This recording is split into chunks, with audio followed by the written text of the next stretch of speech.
Omkar stage पर आता है। उसने ब्लैक कलर का 3 पीस सूट पहना था। बाल सलीके से सेट किए हुए थे, एक हाथ में घड़ी तो दूसरे हाथ में कड़ा पहना हुआ था। वो बड़े स्टाइलिस्ट तरीके से चल के स्टेज पर आया। ओमकार स्टेज पर आके अपनी नीली आंखें पूरे असेंबली में घुमाई और उसकी नजर आर्या पर जाके टिक गई। आर्या भी उसे ही देख रही थी। आर्या की लाल आंखें देख ओमकार समझ गया कि आर्या रोई है। वही ओमकार का स्टाइल और इतना हैंडसम होना सारे लड़की की दिल की धड़कन बढ़ा रहा था। तभी एक लड़की बोलती है, कितना हैंडसम है।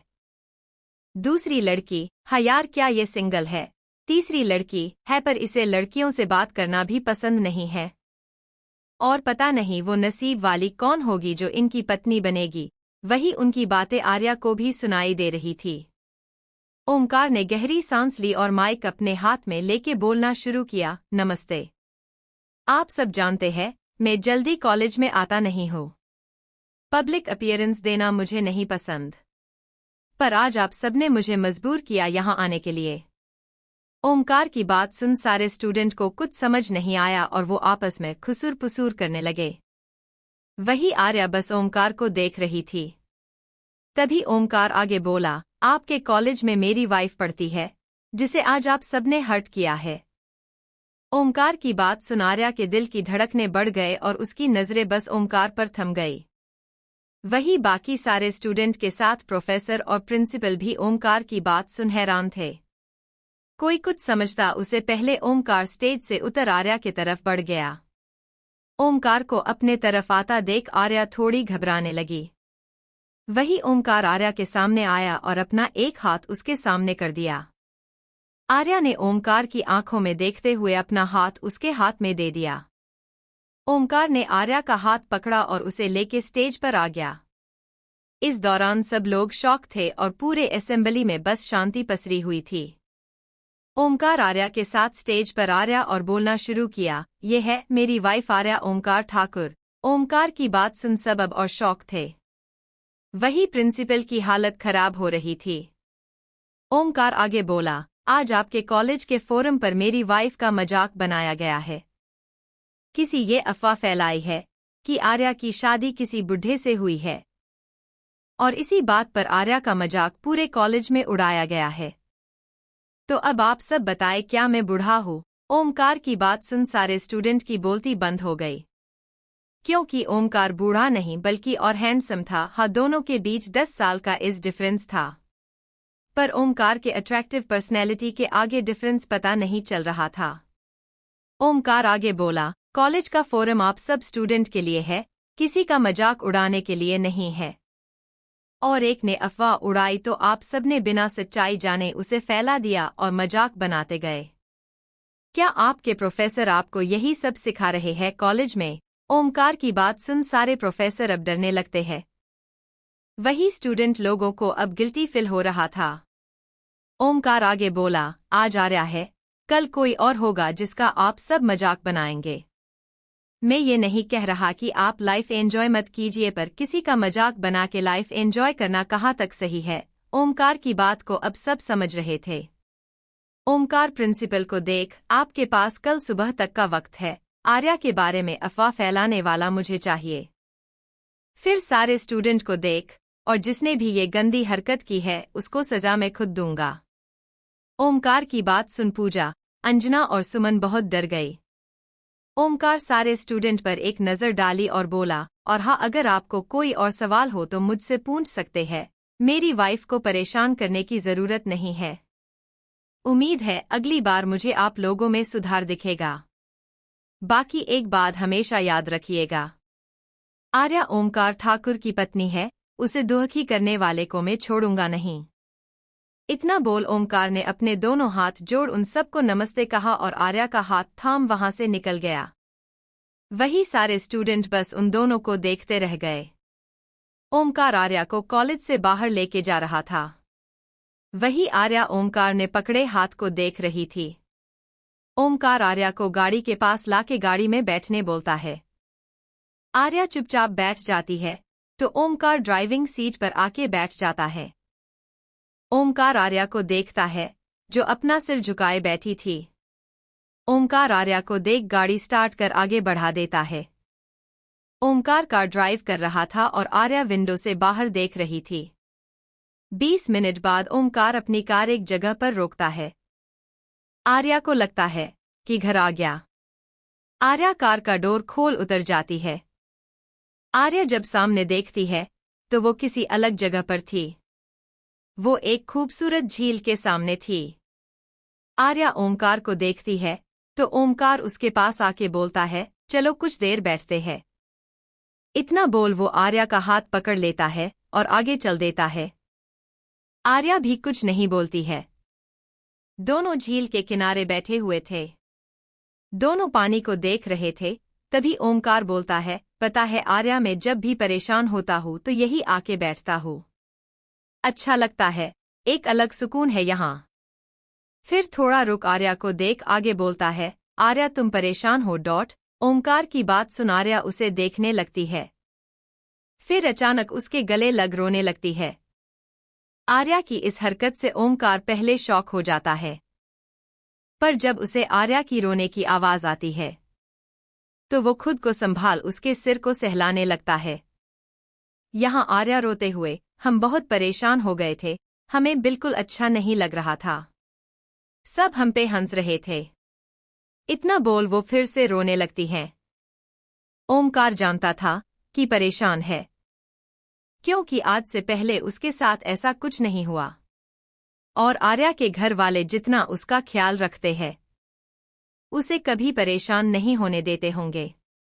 ओमकार यही सब सोच के आर्या को यहाँ लेके आया था। ओमकार आर्या के बालों को सहलाते हुए, तुम परेशान क्यों हो गई थी? तुम्हारा पति सच में बूढ़ा थोड़े है। ओमकार की बात सुन रोते हुए आर्या हंस देती है, पर अगले ही पल उसे याद आता है कि वो ओमकार के गले लगी हुई है। आर्या धीरे से ओमकार से अलग होती है।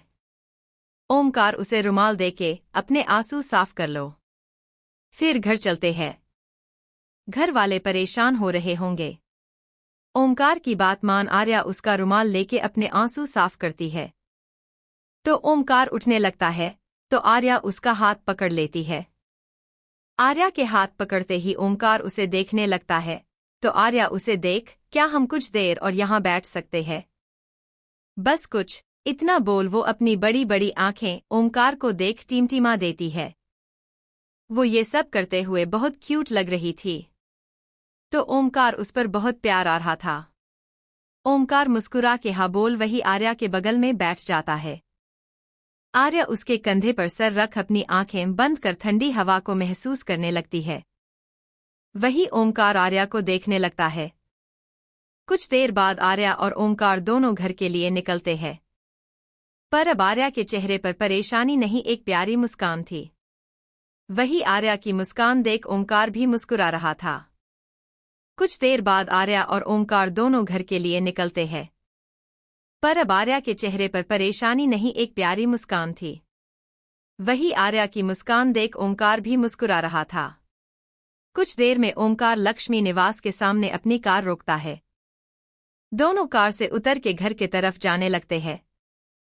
तभी ओमकार का मोबाइल बजता है। ओमकार आर्या के घर के अंदर जाने का बोल खुद कॉल अटेंड करने लगता है। वही आर्या घर के तरफ बढ़ जाती है। आर्या जैसे ही घर के अंदर आती है उसे सामने ही सारे घरवाले खड़े दिखते हैं। आर्या उन्हें देखती है। जहां सब परेशान लग रहे थे वही बुआ दादी आर्या को गुस्से से घूर रही थी। बुआ दादी का गुस्सा वाला चेहरा देख आर्या थोड़ी ठिठक जाती है, पर फिर वो डरते डरते आगे बढ़ जाती है। आर्या जैसे उनके पास जाती हैं। साधना जी परेशान होके, बेटा कहाँ थी? इतनी देर कैसे हो गई? उनकी आवाज में आर्या के लिए फिक्र साफ दिख रही थी। पर इससे पहले आर्या कुछ बोलती बुआ दादी की कड़क आवाज आती है, आगी महारानी। उनकी आवाज सुन आर्या थोड़ी डर जाती हैं। वही बाकी सबके चेहरे पर थोड़ी परेशानी नजर आने लगती है। बुआ दादी आर्या के पास आके सख्ती से, इसलिए कॉलेज जाना था तुझे, ताकि तू घूम फिर सके। उनकी बात सुन लक्ष्मी जी शायद कॉलेज में कोई काम होगा। लक्ष्मी जी की बात सुन बुआ दादी उन्हें डांटते हुए, तू चुप कर, तुझे क्या पता, फिर आर्या से, सब बहाने हैं इसके, ये जानबूझकर लेट आई है ताकि इसे घर का काम ना करना पड़े। देखा नहीं कैसे मुस्कुराते हुए आ रही थी। पक्का सब कुछ सोच समझ कर करती है, इसलिए इसे कॉलेज जाना था। मैं खूब जानती हूँ ऐसी लड़कियों को। उनकी बात सुन आर्या की आंखें नम हो जाती है। कहा वो आज सुबह से परेशान थी और भी कुछ वक्त पहले उसका मूड ठीक हुआ था, पर अब बुआ दादी ने फिर से खराब कर दिया। आर्या भरिया गले से, ऐसा नहीं है बुआ दादी, वो। उसकी बात पूरी होने से पहले बुआ दादी उस पर गुस्सा करते हुए चुप। बड़े को उल्टा जवाब देती है। यही सिखाया है तुझे तेरे माँ बाप ने। इस बार उनकी बात सुन आर्या के साथ पायल को भी बुरा लग जाता है। पायल गुस्से से कुछ बोलने जाती है तो साधना जी उसका हाथ पकड़ उसे रोक लेती है। वही बुआ दादी आर्या से, बोल लड़की, यही सब सिखाया है तेरे माँ बाप ने। उनके इतना बोलते ही एक कड़क आवाज आती है, उसका नाम आर्या है। सब आवाज की तरफ देखते हैं तो ओमकार दरवाजे से अंदर आ रहा था। ओमकार को देख बाकी सब घरवाले राहत की सांस लेते हैं। वही बुआ दादी थोड़ा घबरा जाती हैं। ओमकार आके आर्या के साइड में खड़ा हो जाता है और बुआ दादी से, आपको आर्या के माँ पापा पर सवाल करने का या उनके संस्कार पर सवाल उठाने का कोई हक नहीं है। ओमकार की बात सुन बुआ दादी उसे हैरानी से देखने लगती है। ओमकार आगे बोलता है, आपको जो पूछना है मुझसे पूछिए, क्योंकि आर्या को घर देर से आने की वजह भी मैं ही हूँ। मैं ही आर्या को अपने साथ लेके गया था, तो अगर आपको कुछ कहना तो मुझसे कहिए। ओमकार ये सब थोड़े गुस्से में बोलता है, जिसे बुआ दादी और बाकी सब भी समझ रहे थे। वही ओमकार को अपनी साइड लेता देखा आर्या को अच्छा लगता है। ओमकार एक बार फिर से बुआ दादी से, और कुछ कहना है क्या आपको? अगर नहीं तो क्या मैं मेरी पत्नी को लेके जाऊं, वो बहुत थक गई है। ओमकार के सवाल पे बुआ दादी के पास कोई जवाब नहीं था तो वो साइड हो जाती हैं। ओमकार सबको को एक नज़र देख आर्या का हाथ पकड़ अपने कमरे की तरफ बढ़ जाता है। वही आर्या भी अपनी नजरें झुका लेती है और चुपचाप ओमकार के साथ चली जाती हैं। उनके बाद पायल भी किचन में चली जाती हैं। उनके जाने के बाद साधना जी और लक्ष्मी जी एक दूसरे को देखती है। ओमकार आर्या को लेके कमरे में आता है और उसका हाथ छोड़ उसे देख गहरी सांस लेके बोलता है, आर्या। अपना नाम सुन आर्या उसके तरफ देखने लगती है तो ओमकार आगे बोलता है, तुमने बुआ दादी को जवाब क्यों नहीं दिया? ओमकार के सवाल पर आर्या कुछ नहीं बोलती है, बस उसके आंखों के आंसू उसके गाल पर आ जाते हैं। ओमकार आर्या के आंसू साफ कर बोलता है, तुम तब तक चुप रहे जब तक तुम गलत हो, अगर गलत नहीं हो तो तुम्हें जवाब देना चाहिए। ओमकार की बात सुन आर्या उनके अपमान हो जाता। ओमकार, आर्या अपनी बात रखना या अपनी सफाई देना दूसरों का अपमान नहीं होता। तुम्हें अपनी बात रखने का पूरा हक है, इसे भले ही उनको बुरा लगे, पर जब तुम गलत नहीं हो तो सब सुन के क्यों लेना? तुम्हें बोलना चाहिए था। ओमकार की बात सुन आर्या मुंह बना के, आपकी बुआ दादी कुछ बोलने कहाँ देती हैं? मुंह बनाते हुए आर्या बहुत क्यूट लग रही थी, जिसे देख ओमकार को हंसी आ जाती है। ओमकार को हंसता देख आर्या चिढ़ते हुए, आप हंस रहे हैं? आप मेरा मजाक उड़ा रहे हैं? उसे चिढ़ते हुए देख ओमकार अपनी हंसी रोक, अरे बाबा मैं तुम पे नहीं तुम्हारे नाक पर हंस रहा था। ओमकार की बात सुन आर्या कंफ्यूज होके, मेरी नाक पर क्यों? ओमकार आर्या के नाक पर टैप कर, क्योंकि तुम्हारे रोने के वजह से तुम्हारी नाक टमाटर की तरफ लाल हो गई है, जिस वजह से तुम एक बिल्ली जैसे दिख रही हो। इतना बोल वो जोर जोर से हंसने लगता है। वही ओमकार की बात सुन आर्या और चिढ़ जाती हैं और ओमकार को धक्का दे के पीछे करते हुए, क्या कहा अपने? मैं बिल्ली? तो आप बिल्ला? इतना बोल वो उसके सीने पर मारने लगती है। वही ओमकार हंसते हुए पीछे जाने लगता है। वही आर्या उसे मारते हुए आगे बढ़ रही थी, तभी उसका पैर कारपेट में फंस जाता है और वो ओमकार के ऊपर गिर जाती है और उसे संभालने के चक्कर में ओमकार पीछे बेड पर गिर जाता है। अब ओमकार बेड पर और आर्या उसके ऊपर गिरी हुई थी। आर्या के हाथ ओमकार के सीने पर और उसके बाल उसके चेहरे पर आ रहे थे। वही ओमकार ने दोनों हाथों से आर्या की कमर पकड़ रखी थी। ओमकार और आर्या एक दूसरे को देखने लग जाते हैं। ओमकार की नजर आर्या के चेहरे पर थी, जिस पर उसके बाल आ रहे थे। ओमकार अचानक से आर्या को लेके पलट जाता है। अब आर्या नीचे और ओमकार उसके ऊपर थी। ओमकार की इस हरकत से आर्या चौंक जाती है। वही ओमकार का ऐसा हाथ आर्या के खुली कमर पर था, जिस वजह से आर्या बेचैन हो रही थी। ओमकार पूरी तरीके से आर्या के ऊपर तो था, पर उसने अपना वजन आर्या पर नहीं डाला था। ओमकार आर्या के चेहरे को देखते हुए उस पर आ रहे बालों को अपने हाथ के उंगलियों से हटाता है। ओमकार के उंगलियों के स्पर्श से आर्या के दिल की धड़कन बढ़ जाती है और उसकी आंखें अपने आप बंद हो जाती हैं। ओमकार आर्या के कान के पास जाके धीमे से, मुझे तुम ऐसे लड़ती झगड़ती ही पसंद हो। ओमकार आर्या के इतने करीब था कि उसकी गर्म सांसें आर्या को अपने गले पर महसूस हो रही थी, जिसे आर्या बेचैन हो रही थी। उसकी बेचैनी समझ ओमकार आर्या के ऊपर से हट के बोलता है, जल्दी फ्रेश हो जाओ, हमें नीचे जाना है, नहीं तो बुआ दादी फिर से शुरू हो जाएगी। ओमकार की बात सुन आर्या की हंसी निकल जाती है और ओमकार भी मुस्कुरा देता है।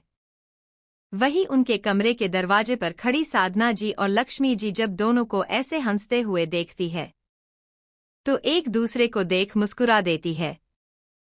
आर्या और ओमकार अपने कमरे में कुछ मस्ती कर रहे थे और वही उनके कमरे के दरवाजे पर खड़ी साधना जी और लक्ष्मी जी जब दोनों को ऐसे हंसते हुए देखती है तो एक दूसरे को देख मुस्कुरा देती है और दोनों वहां से चले जाते हैं। ओमकार और आर्या फ्रेश होके नीचे जाते हैं। नीचे आते हैं तो आर्या की नज़र डाइनिंग टेबल पर बैठी बुआ दादी पर जाती है तो वो ठिठक जाती है। ओमकार उसका हाथ पकड़ उसे डाइनिंग टेबल के पास लाता है और सबके साथ बैठ जाता है। आर्या को देख बुआ दादी मुंह बना लेती हैं। एक सर्वेंट आके उन सबको डिनर सर्व कर देता है। सब चुपचाप डिनर करते हैं। वही बुआ दादी आर्या को घूर के देखती है तो ओमकार उन्हें देखने लगता है, जिसे बुआ दादी आर्या से नजरें हटा अपना खाना खाने लगती है। सबके डिनर के बाद सारे जेंट्स अपने कमरे में चले जाते हैं। बुआ दादी लक्ष्मी जी को अपने साथ लेके अपने कमरे में जाती हैं। यहाँ पायल और आर्या डाइनिंग टेबल साफ कर किचन की साफ सफाई में लग जाती है। तभी साधना जी वहां आती है। साधना जी आर्या और पायल से, तुम दोनों मेरे साथ चलो, मुझे कुछ बात करनी है। इतना बोल साधना जी चली जाती हैं और उनकी बात सुन आर्या और पायल एक दूसरे को देख उनके पीछे चली जाती हैं। साधना जी एक कमरे के अंदर जाती हैं और उनके पीछे आर्या और पायल भी। दोनों के आते ही साधना जी आर्या से, माफ करना आर्या, आज बुआ जी ने इतना कुछ कह दिया और मैं कुछ नहीं बोल पाई। उनकी बात सुन आर्या, माँ आप माफ मत मांगिए। साधना जी उसके सिर पर हाथ फेर पायल को देख, मैं जानती हूँ जब बुआ जी आर्या को डांट रही थी तुम्हें भी गुस्सा आ रहा था, पर मैंने तुम्हें भी रोक दिया। फिर गहरी सांस लेके दोनों को देख, बुरा मत माना बच्चों, पर बुआ जी ने इस घर के लिए बहुत कुछ किया है, जिस वजह से हम सब उनके ताने और कड़वी बातें सुन लेते हैं। पर तुम दोनों बहू हो और मैं नहीं चाहती कि तुम कुछ बोल के उनकी नज़रों में बुरी बन जाओ, इसलिए बस कुछ दिन सब बर्दाश्त कर लेना मेरी बच्चियों। इतना बोल वो हाथ जोड़ लेती है तो पायल और आर्या उनके हाथ पकड़ एक साथ बोलती है, माँ ऐसा मत कीजिए। पायल, माँ आप बड़ी है, आप हमारे सामने हाथ जोड़ेंगी अच्छा लगता है क्या? आगे आर्या बोलती है, माँ हम समझ रहे और हम पूरी कोशिश करेंगे कि आपको और बुआ दादी को कोई शिकायत का मौका ना दे। आर्या की बात सुन साधना जी को अच्छा लगता है। वो पायल और आर्या के सिर प्यार से हाथ फेर बोलती है, जाइए दोनों सो जाए। आर्या और पायल मुस्कुरा के चली जाती हैं। पीयूष और पायल का कमरा। पायल कमरे में आती है तो पीयूष बेड पर आधा लेटा हुआ मोबाइल पर कुछ कर रहा था। पायल वॉशरूम में जाके चेंज करा के बेड पर पीयूष के बगल में लेट अपना सिर पीयूष के सीने पर सर रख लेती है। पीयूष अपना मोबाइल साइड टेबल पर रख पायल के बालों को सहलाने लगता है। पायल पीयूष को पकड़ आंखें बंद कर लेती है। पीयूष उसके बाल सहलाते हुए, कुछ हुआ है क्या? पायल अपना सिर उठा पीयूष को देखती है और आज जो कुछ आर्या और बुआ दादी के बीच हुआ सब बता देती हैं। सब बताने के बाद आर्या बोलती है, पीयूष आर्या बहुत सेंसिटिव है। उसे दूसरों की बात जल्दी दिल पर लग जाती है और वो नादान है।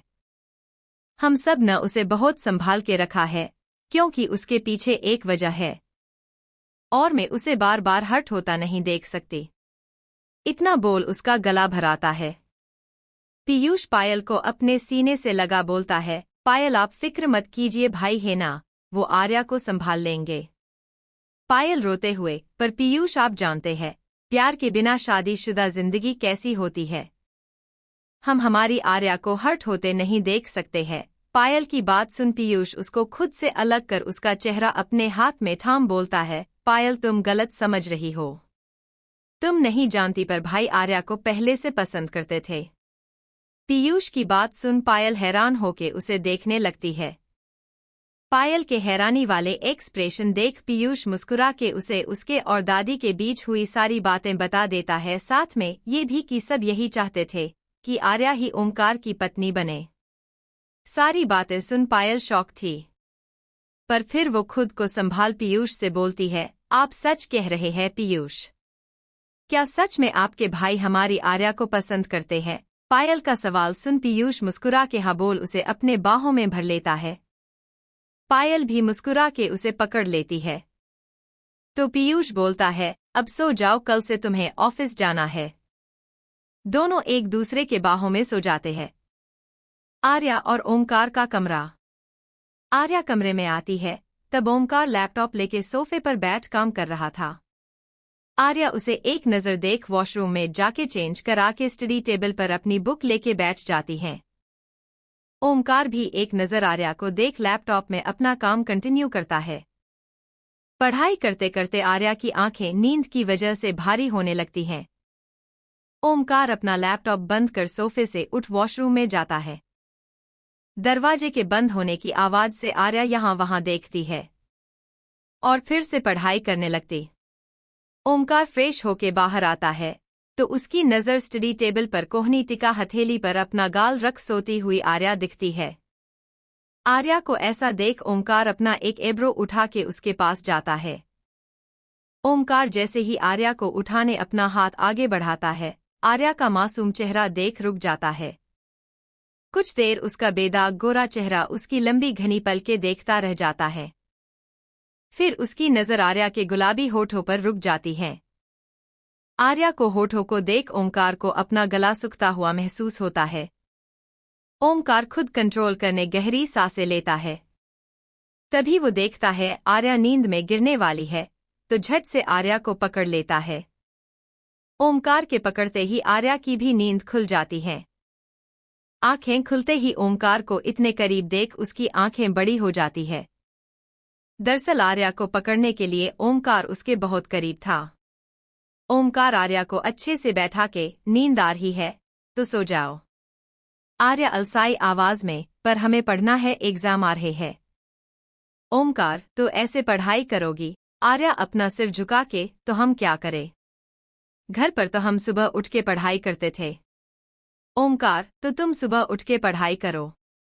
आर्या ओमकार को देख सुबह उठ के सारे काम, फिर कॉलेज की तैयारी और सबसे ज्यादा समय साड़ी पहनने में जाता है। आर्या की बात सुन ओमकार, तो सूट पहन के जाओ कॉलेज। आर्या मुंह बना के, बुआ दादी पहने देंगी। वो तो ऐसे भी हम सुनाने का कोई मौका नहीं छोड़ती है। अगर हमने सूट पहना तो वो और गुस्सा हो जाएंगी। आर्या की बात सुन ओमकार को हंसी आ जाती है। उसे हंसता देख आर्या चिढ़ते हुए, आपको हंसी आ रही है? ओमकार हंसी कंट्रोल कर, अच्छा ठीक है, अब सो जाओ, कल का कल देखेंगे। ओमकार की बात सुन आर्या स्टडी टेबल पर अपना सिर रख आंखें बंद कर बोलती है, हमें तो इतनी नींद आ रही है कि हम उठ के बेड तक भी नहीं जा सकते हैं। उसकी बात सुन ओमकार मुस्कुरा के आगे बढ़ आर्या को अपने गोद में उठा लेता है। ओमकार के ऐसा करते ही आर्या झट से अपनी आंखें खोल देती है। आर्या ओमकार को देखती है पर कुछ नहीं बोलती है। ओमकार आर्या को बेड पर लाके लेटा देता है और बोलता है, अब सो जाओ। इतना बोल वो जाने लगता है तो आर्या उसका हाथ पकड़ लेती है। आर्या के हाथ पकड़ते ही ओमकार पलट के उसे देखने लगता है तो आर्या थोड़ा हिचकिचाते हुए आप भी बेड पर ही सो जाए। सोफे पर आप सो नहीं हो पाते हैं और बेड भी बहुत बड़ा है। आर्या की बात सुन ओमकार मुस्कुरा के अपना सिर हिला के बेड के दूसरे साइड आके लेट जाता है। दोनों भी सीलिंग को देखते हुए सो जाते हैं। अगली सुबह आर्या की नींद उसके रोज के वक्त पर ही खुलती है। आर्या आलस देते हुए अपनी आंखें खोलती है। आर्या की आंखें खुलते ही वो शॉक हो जाती हैं। आर्या देखती है वो ओमकार के साथ बेड पर सो रही है और ओमकार उसके बेहद करीब है। आर्या देखती है ओमकार अपनी जगह से उसकी जगह पर आ गया था। इस वक्त ओमकार का हाथ आर्या के पेट पर था और ओमकार सिर आर्या के चेहरे के नजदीक था। आर्या थोड़ी घबराते हुए ओमकार का हाथ अपने पेट से हटा के बेड से उठ के वॉशरूम में जाती है और यहाँ ओमकार आराम से सो रहा था। आर्या वॉशरूम से नहा के बाहर आती है। आर्या ने इस वक्त पीले रंग की साड़ी पहनी थी जो अच्छे से बांधी भी नहीं थी। आर्या बाहर आके अपनी साड़ी ठीक करने लगती है। वही एक जोड़ी आंखें उसे ही देख रही थी। आर्या शायद भूल गई थी कि ओमकार भी इसी कमरे में है, जो बेड पर लेटा बड़े प्यार से आर्या को ही देख रहा था। ओमकार टाइम देखता है तो अभी 6 ही बजे थे। यहाँ आर्या अपने साड़ी से उलझी हुई थी। बड़ी मुश्किल से साड़ी बांधने के बाद वो राहत की सांस लेती है। ओमकार बेड से उठ के नीचे उतरता है। तब आर्या की नज़र उस पर जाती है और वो उसे देख मुस्कुरा देती है। ओमकार भी उसे एक स्माइल देके कबर्ड के पास जाता है।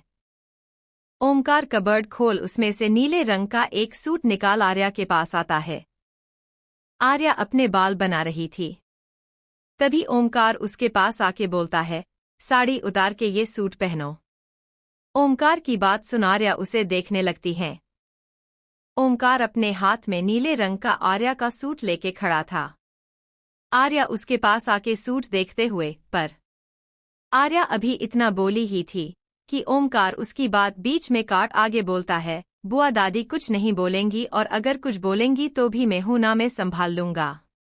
आर्या ओमकार की बात मान सूट लेके चेंज करने चली जाती है। ओमकार भी मुस्कुरा के अपने कपड़े लेके वॉशरूम में नहाने चला जाता है। ओमकार जब वॉशरूम से बाहर आता है तो आर्या ड्रेसिंग टेबल के सामने तैयार हो रही थी। उसने नीला अनारकली सूट पहना था। बीच मांग कर बालों को खुला छोड़ रखा था और मांग में लाल सिंदूर भरा हुआ था। माथे पर बिंदी, आंखों में काजल, होठों पर लाल लिपस्टिक, वही उसके हाथ में सुहाग की चूड़ियां और गले में ओमकार के नाम का मंगलसूत्र था। ओमकार कुछ पल उसे देखता रह जाता है। वही आर्या की नज़र भी ओमकार पर जाती है तो भी उसे देखने लगती है। आर्या की नज़र खुद पर देख ओमकार हड़बड़ा जाता है और जल्दी से चेंजिंग रूम में चला जाता है और उसे ऐसे देख आर्या मुस्कुरा देती है। आर्या अपनी जगह से उठ बेड सही करने लगती है, फिर अपना कॉलेज बैग तैयार करती है। तभी ओमकार भी तैयार होके आता है और आईने के सामने खड़ा होके अपने बाल सेट करने लगता है। आर्या ध्यान से ओमकार को देखती है। वाइट शर्ट के साथ ब्लू ब्लेजर और ब्लू पैंट पहनी थी। आर्या खुद को उसे निहारने से रोक नहीं पाती है। ओमकार की उम्र भले ही 31 हो पर वो दिखता तो 25-26 का ही था। ओमकार तैयार होके आर्या की तरफ देख, चले नीचे। ओमकार की आवाज सुन आर्या अपने सेंस में आती है और अपना सिर हिला देती है। फिर दोनों बाहर जाते हैं। सबसे पहले दोनों साथ में पूजा करते हैं। उसके बाद नाश्ता करने बैठ जाते हैं। इस पूरे वक्त बुआ दादी बहुत बुरी तरीके से आर्या को घूर रही थी। आखिर में उनसे नहीं रहा जाता है तो वो बोल ही देती हैं, लड़की क्या तुझे नहीं पता शादी के बाद ससुराल में सिर्फ साड़ी ही पहनते हैं और तू सूट पहने के हमें अपना फैशन दिखा रही है। उनकी बात सुन आर्या को डर लग रहा था, इसलिए वो ओमकार का हाथ पकड़ लेती है। ओमकार भी समझ जाता है कि आर्या डर रही है तो वो बुआ दादी जी को देख, बुआ दादी मैंने ही आर्या को सूट पहनने के लिए कहा है, उसे साड़ी में कॉलेज जाने में और घर के काम करने में प्रॉब्लम हो रही थी। बुआ दादी गुस्से से, क्यों क्या मैं तेरे दादी और तेरी माँ साड़ी पहन घर के काम नहीं करती है। ओमकार उन्हें देख, बुआ दादी आर्या को साड़ी के वजह से कॉलेज में प्रॉब्लम होती है। ओमकार की बात सुन बुआ दादी, तो ना जाए कॉलेज। जा क्यों रही है? उनकी बात सुन ओमकार को अब गुस्सा आने लगा था। उसे गुस्सा आता देख लक्ष्मी जी और साधना जी घबरा जाते हैं। लक्ष्मी जी जल्दी से ओमकार से, बेटा शांत में बात करती हूँ। इतना बोल वो बुआ दादी से, जीजी अब जमाना बदल गया है, सूट ही तो पहना है। लक्ष्मी जी की बात सुन बुआ दादी गुस्से से, अरे आज सूट पहना है, कल जीन्स पहनेगी, फिर छोटे छोटे कपड़े पहनेगी और तुम सब कुछ ना कर पाओगे, इसलिए बोल रही हूँ सर पर मत चढ़ाओ। उनकी बात सुन लक्ष्मी जी कुछ बोलने वाली होती है, उसे पहले ही ओमकार की गुस्से भरी आवाज आती है, बुआ दादी। सब ओमकार को देखने लगते हैं। वही आर्या भी ओमकार को ऐसे देख थोड़ा डर जाती है। ओमकार बुआ दादी से, आप अपनी ये सोच अपने पास रखिए। आर्या ने खुद से सूट नहीं पहना है, मैंने उसे कहा था पहनने के लिए। और आप तो जानती होंगी एक पत्नी को अपने पति की बात नहीं टालनी चाहिए, इसलिए आर्या ने मेरी बात मान के सूट पहना है। ओमकार ये सब थोड़े गुस्से से बोलता है और ओमकार की बात सुन अब कोई कुछ नहीं बोलता है। वही पायल ओमकार की आंखों में आर्या के लिए प्यार देख खुश थी। उसने मुस्कुरा के पीयूष के तरफ देखा जो मुस्कुराते हुए उसे ही देख रहा था। पीयूष धीमे से पायल से, देखा मैंने कहा था ना भाई हमेशा आर्या के साथ खड़े रहेंगे। पीयूष की बात सुन पायल मुस्कुरा देती हैं। नाश्ता करने के बाद ओमकार आर्या को लेके कॉलेज के लिए निकल जाता है। ओमकार कार ड्राइव कर रहा था और आर्या उसके पास बैठी हुई थी। ओमकार का गुस्सा अभी शांत नहीं हुआ था। वो बुआ दादी पर ज्यादा गुस्सा नहीं कर सकता था, इसलिए उसने खुद को बहुत शांत रखने की कोशिश कर रहा था, पर उसका गुस्सा शांत नहीं हुआ था। वही उसे गुस्से में देख आर्या भी शांत रही। ओमकार गुस्से से कार ड्राइव कर रहा था और उसका ध्यान नहीं रहा और इसने कार की स्पीड ज्यादा ही बढ़ा दी। कार की स्पीड बढ़ते देख आर्या डर रही थी। उसने अपनी सीट बेल्ट को कस के पकड़ लिया, पर ओमकार की स्पीड बढ़ती जा रही थी। तो आर्या हिम्मत कर बोली, ओमकार जी। आर्या आवाज सुन ओमकार ने आर्या के तरफ देखा और उसे ऐसा डरा देख ओमकार घबरा गया, पर वो कुछ बोलता उसे पहले आर्या सामने देख जोर से चिल्लाई, ओमकार जी। आर्या की आवाज सुन ओमकार ने भी सामने देखा तो सामने से एक ट्रक आ रहा था। उसे आता देख ओमकार की आंखें भी बड़ी हो गई और उसने जल्दी से अपना स्टीयरिंग व्हील घुमा। नाश्ता करने के बाद ओमकार आर्या को लेके कॉलेज के लिए निकल जाता है। ओमकार कार ड्राइव कर रहा था और आर्या उसके पास बैठी हुई थी। ओमकार का गुस्सा अभी शांत नहीं हुआ था। वो बुआ दादी पर ज्यादा गुस्सा नहीं कर सकता था, इसलिए उसने खुद को बहुत शांत रखने की कोशिश कर रहा था, पर उसका गुस्सा शांत नहीं हुआ था। वही उसे गुस्से में देख आर्या भी शांत रही। ओमकार गुस्से से कार ड्राइव कर रहा था और उसका ध्यान नहीं रहा और इसने कार की स्पीड ज्यादा ही बढ़ा दी। कार की स्पीड बढ़ते देख आर्या डर रही थी। उसने अपनी सीट बेल्ट को कस के पकड़ लिया, पर ओमकार की स्पीड बढ़ती जा रही थी। तो आर्या हिम्मत कर बोली, ओमकार जी। आर्या आवाज सुन ओमकार ने आर्या के तरफ देखा और उसे ऐसा डरा देख ओमकार घबरा गया, पर वो कुछ बोलता उसे पहले आर्या सामने देख जोर से चिल्लाई, ओमकार जी। आर्या की आवाज सुन ओमकार ने भी सामने देखा तो सामने से एक ट्रक आ रहा था। उसे आता देख ओमकार की आंखें भी बड़ी हो गई और उसने जल्दी से अपना स्टीयरिंग व्हील घुमा दिया। ओमकार की कार रोड के साइड में जाके रुकी और ट्रक तेजी से उनके कार के साइड से निकल गया। ओमकार जल्दी से आर्या के तरफ पलटा और उसे देखने लगा। आर्या डरी हुई लग रही थी। उसकी आंखें बंद थी और वो लंबी लंबी सांसें ले रही थी। ओमकार ने अपनी सीट बेल्ट खोली और जल्दी से उतर के आर्या के साइड गया। ओमकार ने आर्या के साइड का डोर खोला और आर्या की सीट बेल्ट खोल उसे बाहर उतार के ऊपर से नीचे तक देखने लगा। जब उसने आर्या को कोई चोट नहीं लगी है, तो उसने आर्या को अपने सीने से लगा लिया। वही आर्या ने भी कस के ओमकार की शर्ट को पकड़ लिया। आर्या को अपने सीने से लगा ओमकार ने आंखें बंद कर ली। वही आर्या ने भी उसके सीने से सर लगा आंखें बंद कर ली। काफी देर दोनों ने एक दूसरे को ऐसे ही गले लगाए खड़े रहे। तभी वहां ट्रैफिक होने लगा, जिस वजह से ओमकार और आर्या होश में आए और एक दूसरे से अलग हो गए। ओमकार ने आर्या के चेहरे को अपने दोनों हाथों में थामा और पूछा, क्या तुम ठीक हो? आर्या ने ओमकार को देख बस अपना सिर हिला दिया। तो ओमकार ने राहत की सांस ली। ओमकार ने आर्या को फिर से कार में बैठाया और उसकी सीट बेल्ट लगा। वो खुद ड्राइविंग सीट पर आके बैठ गया। आर्या ने ओमकार के तरफ देखा तो वो कार स्टार्ट ही नहीं कर रहा था और उसके हाथ कांप रहे थे। ओमकार के हाथों को कांपता देख आर्या ने ओमकार के हाथ पर अपना हाथ रख दिया। आर्या के ऐसा करते ही ओमकार ने आर्या के तरफ देखा तो आर्या ने उसे देख अपनी पलकें झपका दी। तो ओमकार ने कार स्टार्ट कर आगे बढ़ा दी। इस बार वो कार बहुत धीमे चला रहा था। उसका एक हाथ स्टीयरिंग व्हील पर था और दूसरे हाथ से उसने आर्या का हाथ मजबूती से पकड़ रखा था। आर्या उसका डर देख थोड़ी हैरान थी। कुछ देर में ओमकार की कार आर्या के कॉलेज के बाहर रुकी। आर्या ने ओमकार की तरफ देखा तो ओमकार ने धीमे से उसका हाथ छोड़ दिया। आर्या अपने साइड का डोर खोल कार से बाहर निकली तो ओमकार भी अपने साइड से नीचे उतरा। ओमकार आर्या के पास आया तो आर्या भी उसे ही देख रही थी। आर्या ने ओमकार का हाथ पकड़ा और बोली, आप ठीक है ना? आर्या के आवाज में ओमकार के लिए चिंता साफ दिख रही थी। ओमकार ने अपना सिर हिला दिया और आगे बढ़ के अपने होंठ आर्या के माथे पर रख दिए। ओमकार के होठों की छुवन अपने माथे पर महसूस कर आर्या की आंखें अपने आप बंद हो गई और उसके शरीर में एक मिठी सिरहन दौड़ गई।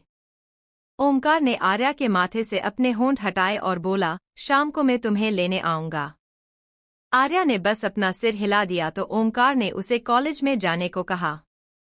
आर्या ओमकार को बाय बोल कॉलेज के अंदर बढ़ गई। वही कॉलेज के गेट पर खड़े कुछ स्टूडेंट ये सब देख शॉक में थे, जिनमें उर्मी भी थी। आर्या के अंदर जाते ही ओमकार भी कार में बैठ वहां से निकल गया। आर्या जब अंदर आई और उन स्टूडेंट को देख तो थोड़ा शर्मा गई और अपना सिर नीचे कर सीधा अंदर बढ़ गई।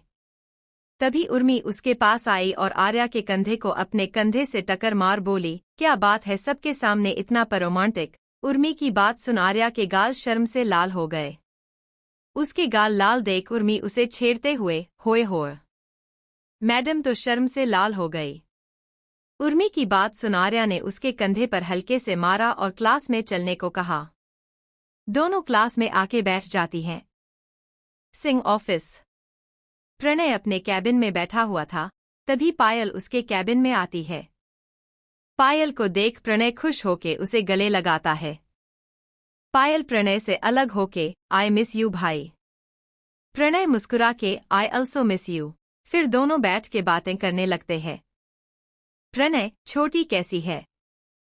क्या वो बुआ दादी अभी आर्या को परेशान करती है? प्रणय के सवाल सुन पायल थोड़ा सीरियस होके उसे आज जो कुछ हुआ सब बता देती है, जिसे सुने के बाद प्रणय के एक्सप्रेशन बदल जाते हैं। पायल थोड़ा सोचते हुए, भाई पता नहीं पर क्यों हमें ऐसा लग रहा है कि बुआ दादी को सिर्फ आर्या से ही परेशानी है। क्योंकि गलती हमसे भी होती है पर वो हमें ज्यादा नहीं बोलती है और छोटी गलती पर तो कुछ बोलती नहीं है। पर वही अगर बात आर्या की हो तो उसकी छोटी गलती के लिए भी उसे सुनाने लगती है। पायल की बात सुन प्रणय परेशान होके, क्या हमारी छोटी को इतना परेशान करती है वो डॉट? और क्या कोई कुछ नहीं बोलता है? पायल मुस्कुरा के, भाई किसी को कुछ बोलने की जरूरत नहीं पड़ती है, क्योंकि आर्या के साथ हमेशा ओमकार जी होते हैं। पायल का जवाब सुन प्रणय को अच्छा लगता है। तभी उसे कुछ याद आता जिसे याद कर उसके चेहरे पर एक मुस्कान आ जाती है। कल जब वो मीटिंग में था तब उसे उर्मी ने कॉल कर बताया था कि कॉलेज में आर्या का मजाक उड़ाया जा रहा है। तो वो कॉलेज जाने के लिए निकला था पर प्रकाश जी ने उसे रोक प्रणय को ओमकार को कॉल कर सब बताने बोला था। प्रणय ने वैसा ही किया और उसे शाम तक ओमकार ने कॉलेज में जाके सबके सामने आर्या का जो साथ दिया वो सब पता चला था, जिसके बाद उसे ओमकार आर्या के लिए सही लगा था। शाम का वक्त। आर्या की क्लासेस खत्म हो गई थी तो वो उर्मी के साथ कॉलेज के बाहर आ गई। आर्या जैसे ही बाहर आई तो उसने देखा ओमकार की कार वहीं खड़ी थी। उर्मी ने आर्या से बाय कहा और वहां से निकल गई। आर्या भी मुस्कुरा के ओमकार के कार की तरफ बढ़ गई। वो जैसे कार के पास पहुंची, ओमकार कार के बैक सीट से नीचे उतरा। ओमकार को बैक सीट से उतरता देख आर्या हैरान हो गई। ओमकार आर्या के पास आया और उसके लिए बैक सीट का डोर खोल बैठने का इशारा किया। आर्या भी बिना कुछ बोले बैठ गई। आर्या के बैठते ही ओमकार भी अपनी सीट पर बैठ गया। आर्या ने देखा आज ड्राइविंग सीट पर कोई ड्राइवर बैठा ड्राइव कर रहा था। आर्या ने ओमकार को सवालिया नजरों से देखने लगती है तो ओमकार उसकी नजर का सवाल समझ बोलता है, वो मैं आज थक गया था इसलिए। आर्या ध्यान से ओमकार को देख रही थी। ये सब बोलते हुए वो आर्या से नजरें चुरा रहा था। आर्या समझ जाती है कि सुबह हुए हादसे के वजह से ओमकार ड्राइव नहीं कर रहा है, पर वो कुछ नहीं बोलती है। वही ओमकार भी विंडो के बाहर देखने लगता है। आर्या अभी उसे ही देख रही थी। कुछ देर में उनकी कार उनके घर के बाहर रुकती है। आर्या और ओमकार कार से उतर घर के अंदर बढ़ जाते हैं। दोनों हॉल में आके देखते हैं तो बुआ दादी और दादी लक्ष्मी जी वही सोफे पर बैठी हुई थी। लक्ष्मी जी आर्या और ओमकार को देख मुस्कुरा के, आ गए तुम दोनों। आर्या और ओमकार अपना सिर हिला उनके पास आ जाते हैं। कुछ देर बैठने के बाद आर्या और ओमकार फ्रेश होने अपने कमरे में जाते हैं। सबसे पहले आर्या फ्रेश होके कपड़े चेंज करती है। उसके बाहर आते ही ओमकार वॉशरूम में फ्रेश होके कपड़े चेंज करता है। फिर दोनों नीचे आते हैं। आर्या किचन में जाके साधना जी की मदद करने लगती है। वही ओमकार अपनी स्टडी रूम में जाके अपना काम करने लगता है। रात का वक्त। शैलेंद्र जी, पीयूष और पायल भी आ जाते हैं। तो साधना सबको फ्रेश होने आने बोलती है और आर्या के साथ मिलके खाना डाइनिंग टेबल पर लगा देती हैं। सब आके डाइनिंग टेबल पर बैठ जाते हैं। साधना जी जब देखती है कि ओमकार नहीं है तो वो आर्या को ओमकार को बुलाने भेज देती हैं। आर्या स्टडी रूम के बाहर आके खड़ी हो जाती है। आर्या पहले डोर नॉक करती है तो अंदर से कोई आवाज नहीं आती है। तो आर्या दरवाजा खोल अंदर जाती है। आर्या अंदर आके यहाँ वहां देखने लगती है, पर उसे ओमकार कहीं नहीं दिखता है। आर्या अभी देख ही रही थी कि तभी डोर खुलने की आवाज आती है। आर्या पलट के देखती है तो ओमकार वॉशरूम से बाहर निकल रहा था। ओमकार अपने सामने आर्या को देख थोड़ा चौंक जाता है। फिर आर्या को देख, तुम यहाँ। आर्या, वो आपको खाना खाने बुलाने आए थे। आर्या की बात सुन ओमकार बस अपना सिर हिला देता है। दोनों जाने के लिए पलटते हैं। ओमकार आगे और आर्या उसके पीछे थी, पर अपने आदत के अनुसार आर्या का पैर टेबल से लग जाता है और आर्या आगे साइड गिरने लगती है। आगे ओमकार होने के वजह से आर्या सीधा ओमकार के पीठ से जा लगती है। ये सब अचानक होने के वजह से ओमकार भी संभल नहीं पाता है और दोनों नीचे गिर जाते हैं। ओमकार एक साइड और आर्या उसके बगल में गिरी हुई थे। ओमकार कराहते हुए, आर्या। आर्या अपना चेहरा मासूम बना के, मेरी कोई गलती नहीं थी।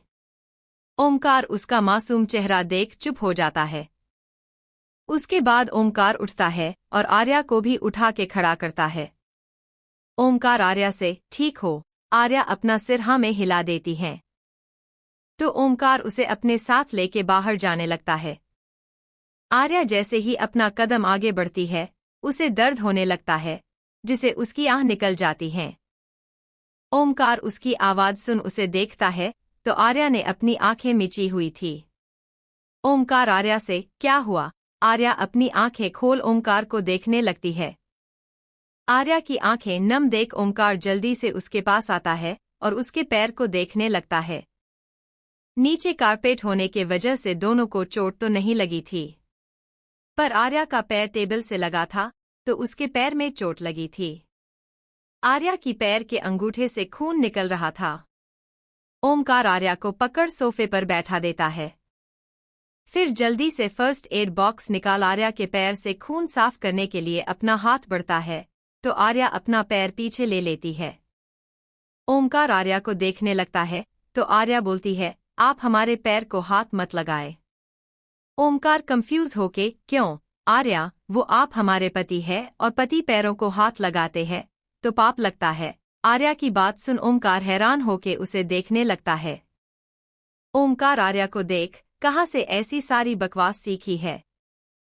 चुपचाप अपना पैर यहाँ करो। इतना बोल वो आर्या का पैर पकड़ अपने पास कर उसमें दवाई लगाने लगता है। आर्या थोड़ी परेशान हो रही थी। ओमकार दवाई लगा के, चल पाओगी? आर्या अपना सिर हिला देती हैं। फिर दोनों स्टडी रूम से बाहर निकल जाते हैं। ओमकार और आर्या डाइनिंग टेबल के पास आते हैं तो देखते हैं सब उनका ही इंतजार कर रहे थे। उन दोनों को देख साधना जी, लीजिए आर्या और ओम आ गए। ओमकार और आर्या अपनी अपनी जगह बैठ जाते हैं। फिर सब खाना खाने लगते हैं। तभी बुआ दादी बोलती है, मुझे तुम सबसे कुछ बात करनी है। सब बुआ दादी को देखने लगते हैं। तो वो आगे बोलती है, मेरे एक करीब रिश्तेदार की बेटे की बेटी यहाँ आ रही है तो मैं चाहती हूँ कि वो कुछ दिन यही रहे, अगर तुम सबको कोई तकलीफ ना हो तो। उनकी बात सुन लक्ष्मी जी, अरे जीजी कैसी बात कर रही हैं? आपकी रिश्तेदार है तो हमारी भी हुई। सब मान जाते हैं और सबके माने के बाद बुआ दादी के चेहरे पर एक कुटिल मुस्कान आ जाती है। छबीली नाश्ता करते हुए भी बस ओमकार को ही देख रही थी। ओमकार को देख उसकी आंखों में अजीब से एहसास दिख रहे थे। आर्या की नजरें छबीली पर ही थी और उसे ओमकार की तरफ ऐसे देखते हुए देख आर्या को बिल्कुल अच्छा नहीं लग रहा था। नाश्ता करने के बाद सब अपने कमरे में जाते हैं। छबीली बुआ दादी के साथ जाती है।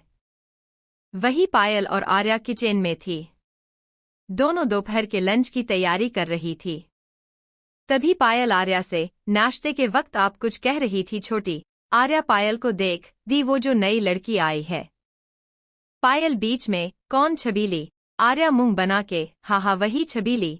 पायल उसे मुंह बनाते देख हंसते हुए, क्या हुआ? आर्या पायल के पास आके, दी वो हमें अच्छी नहीं लग रही हैं। पायल, क्यों, कुछ कहा क्या उसने? आर्या, नहीं दी, बस हमें उसे पॉजिटिव वाइब नहीं आ रही है। पायल, ज्यादा मत सोचिए, आपके छोटे से दिमाग पर जोर पड़ेगा। पायल की बात सुन आर्या मुंह बना लेती है। तो पायल बोलती है, आपके एग्जाम कब से है? आर्या, नेक्स्ट वीक से। आर्या की बात सुन पायल, तो आप यहाँ क्या कर रही है? जाए पढ़ाई कीजिए। आर्या, बस खाना बन जाए तो हम जाके थोड़ा पढ़ लेंगे। इतना बोल वो सब्जी काटने लगती है। तो पायल उसके हाथ से सब्जी लेके बोलती है, ये सब हम कर लेंगे, जाए पढ़ाई कीजिए, वैसे भी आप पढ़ाई में कमजोर है। पायल की बात सुन आर्या कुछ बोलती उसे पहले वहां एक सर्वेंट आके बोलता है, बड़ी बहुरानी। आर्या उसके तरफ देखने लगती है। तो वो सर्वेंट आगे बोलता है, ओमकार मालिक ने आपको बुलाया है। इतना बोल वो चला जाता है। वही उसकी बात सुन आर्या पायल को देखने लगती है। तो पायल हंसते हुए, जाए, आपके पति देव जी आपको बुला रहे हैं। शायद याद आ रही होगी। इतना बोल वो हंसने लगती है। वही आर्या उसे घूर के देखती है और अपने कमरे के तरफ बढ़ जाती है। उसके जाते ही पायल अपना काम करने लगती है। आर्या कमरे में आती है तो ओमकार सोफे पर बैठा हुआ था। आर्या उसके पास जाके, आपने बुलाया हमें? ओमकार अपना सिर उठा के आर्या को देखता है और आगे बोलता है, तुम्हारा एग्जाम कब से है? आर्या मन में, आज सब हमारे एग्जाम के बारे में ही क्यों पूछ रहे हैं? उसे ऐसे अपने ख्यालों में गुम देख ओमकार आर्या को आवाज देता है। ओमकार के आवाज से आर्या अपने सोच से बाहर आके, वो नेक्स्ट वीक से। ओमकार उसे घूरते हुए, तो पढ़ाई हो गई तुम्हारी? आर्या हड़बड़ा के, नहीं, मेरा मतलब है थोड़ी बाकी है। आर्या का जवाब सुन ओमकार, तो तुम पढ़ाई करने के जगह नीचे क्या कर रही थी? आर्या, वो खाना। ओमकार, पढ़ाई करो। आर्या, पर दी अकेली कैसे करेंगी काम? ओमकार, आपकी दी को भी कोई जरूरत नहीं है खाना बनाने की, कुक बना देगा। मैं बोल दूंगा, तुम बैठो और पढ़ाई करो। ओमकार की बात मान आर्या अपनी बुक लेके स्टडी टेबल पर बैठ जाती है। उसे बैठा देख ओमकार के चेहरे पर हल्की मुस्कान आ जाती है। दरअसल उसे आज बस आर्या के साथ रहना था, पर जब से वो कमरे में आया था आर्या कमरे में आई ही नहीं, वो काम में ही थी। इसलिए उसने उसे बुला पढ़ाई के बहाने अपने सामने बैठा लिया। आर्या पढ़ाई करते हुए अजीब अजीब से मुंह बना रही थी, जिसे ओमकार भी देख रहा था। उसे आर्या को ऐसे देख हंसी आ रही थी, पर वो कुछ बोलता उसे पहले कोई डोर नॉक करता है। ओमकार उसे अंदर आने बोलता है। ओमकार के बुलाते ही एक सर्वेंट अंदर आता है और बोलता है, मालिक आपको और बहुरानी को खाना खाने बुलाया है। ओमकार उसे जाने का इशारा करता है तो वो चला जाता है। ओमकार और आर्या फ्रेश होके नीचे आते हैं। नीचे पायल के साथ छबीली खाना टेबल पर लगा रही थी।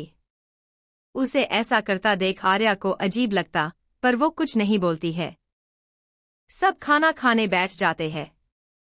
सब खाना खाने लगते हैं। तभी बुआ दादी सबको देख बोलती है, अरे आप सब ये सब्जी खाओ, बहुत अच्छी बनी है। साधना जी सब्जी खाते हुए, हाँ बुआ जी सब्जी तो सच में बहुत अच्छी बनी है। सब उनकी हाँ में हाँ मिलाते हैं। सबकी बात सुन छबीली के चेहरे पर एक लंबी मुस्कान आ जाती है। तो बुआ दादी खुश होगी क्यों नहीं, छबीली ने बनाई है। सबको खुश देख बुआ दादी आर्या को देख ताना मारते हुए, हाँ। जब छबीली ने देखा छोटी बहू अकेली रसोई का खाना बना रही थी तो उसको अच्छा नहीं लगा, इसलिए वो उसकी मदद करने लगी। उनकी बात सुन आर्या खाते खाते रुक जाती हैं। पायल भी आर्या को देखने लगती है। तो वही बुआ दादी आगे बोलती है, तो क्या बड़ी बहू अपनी देवरानी को काम पर लगा खुद कमरे में आराम कर रही थी। बुआ दादी की बात सुन सब आर्या को देखने लगते हैं, पर कोई कुछ बोलता उसे पहले ओमकार बोलता है, आर्या पढ़ाई कर रही थी इसलिए वो रसोई में काम नहीं कर रही थी। ओमकार की बात सुन सब समझ जाते हैं। वजी बुआ दादी उसे देखने लगती है। ओमकार भी उन्हें ही देख रहा था, तो वो बोलती है, देखा लक्ष्मी, अब ओम बिटवा कितना बदल गया है। जब देखो तब अपने बीवी की साइड लेता रहता है। बुआ दादी की बात सुन ओमकार फिर से कुछ बोलने वाला होता है कि साधना जी उसे चुप रहने का इशारा करती है। सब शांति से खाना खा लेते हैं। उसके बाद अपने अपने कमरे में चले जाते हैं। आर्या और पायल रसोई का काम कर अपने अपने कमरे में जाने लगते हैं। आर्या बुआ दादी के कमरे में पानी रखने जाती हैं। तभी आर्या को बुआ दादी के कमरे से कुछ आवाजें सुनाई देती है। आर्या वही रुक सुने लगती हैं, तो अंदर बुआ दादी छबीली से कुछ कह रही थी, जिसे सुन आर्या की आंखें शौक से बड़ी हो जाती है। सारी बातें सुने के बाद आर्या वहां से अपने कमरे में आती है। आर्या जैसे ही कमरे में आती है, ओमकार चेंज करके कमरे में आता है। आर्या अपने ही सोच में गुम थी, इसलिए वो ऐसे ही चल के आके सोफे पर बैठ जाती है। उसे ऐसे देख कंफ्यूज हो जाता है। वो आर्या को आवाज देता है, पर आर्या नहीं सुनती है। ओमकार आर्या के पास जाके उसके कंधे पर हाथ रखता है, तो आर्या सेंस में आती है। आर्या अपना सिर उठा के देखती है, तो सामने ओमकार खड़ा था। ओमकार आर्या से, आर्या क्या हुआ, तुम ठीक हो? आर्या बस अपना सिर हिला देती है। तो ओमकार, जाओ चेंज कर लो और सो जाओ, कल कॉलेज भी जाना है। उसकी बात सुन आर्या चेंज करने चली जाती है।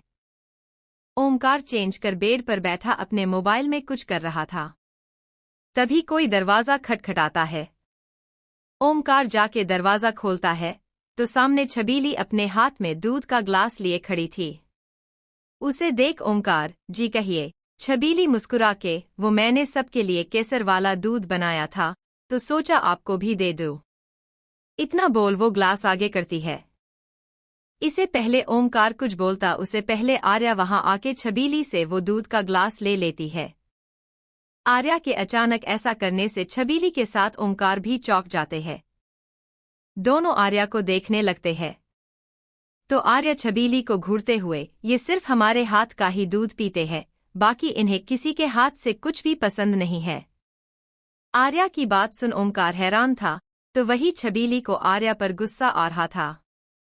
पर उसने खुद को शांत किया और झूठी मुस्कान के साथ बोली, वो बुआ दादी ने कहा था कि ओमकार जी को केसर वाला दूध बहुत पसंद है। तो आर्या उसकी बात बीच में काट के उन्हें सिर्फ हमारे या सासू माँ के हाथ का ही केसर दूध पसंद है। इतना बोल वो थोड़ी देर रुक आगे बोलती है, उन्हें किसी अजनबी के हाथ से कुछ भी पसंद नहीं है। ये सब आर्या अजनबी पर जोर देके बोलती है, जिस वजह से छबीली का चेहरा काला पड़ जाता है। वही ओमकार स्थिति को समझने की कोशिश कर रहा था, पर वो कुछ नहीं बोल रहा था। वो बस आर्या को देख रहा था। छबीली को चुप देख आर्या आगे बोलती है, अब आप जा सकती है, हमें हमारे पति के साथ सोना है। इतना बोल वो सीधा छबीली के मुंह पर दरवाजा बंद कर देती है। उसके ऐसा करते ही छबीली को आंखें गुस्से से लाल हो जाती हैं और वो बस उस दरवाजे को घूरने लगती है। वही आर्या की बात सुन ओमकार की आंखें बड़ी हो जाती हैं। दरवाजा बंद कर आर्या ओमकार को घूर के देखने लगती है। ओमकार उसके ऐसे घूरने से थोड़ा सकपका जाता है। आर्या ओमकार को घूरते हुए अपने कमर पर हाथ रख बोलती है, आपको उसके हाथ से दूध पीना है। ओमकार जल्दी से, अरे मैंने क्या किया? आर्या उसे अपनी आंखें छोटी कर घूरते हुए, तो आपने उसे मना क्यों नहीं किया? ये सवाल करते हुए आर्या गुस्से से ओमकार के करीब जाती है, जिसे ओमकार 2 कदम पीछे हो जाता है और हकलाते हुए बोलता, मैं मना करने ही वाला था। ओमकार का जवाब सुन आर्या, तो मना क्यों नहीं किया? ओमकार, अरे मैं मना करता उसे पहले तुम आ गई और तुमने मना कर दिया, इसलिए मैंने कुछ नहीं कहा। उसकी बात सुन आर्या थोड़ी शांत होके, आप सच कह रहे हैं? ओमकार, बिल्कुल सच। ओमकार की बात सुन आर्या शांत हो जाती है।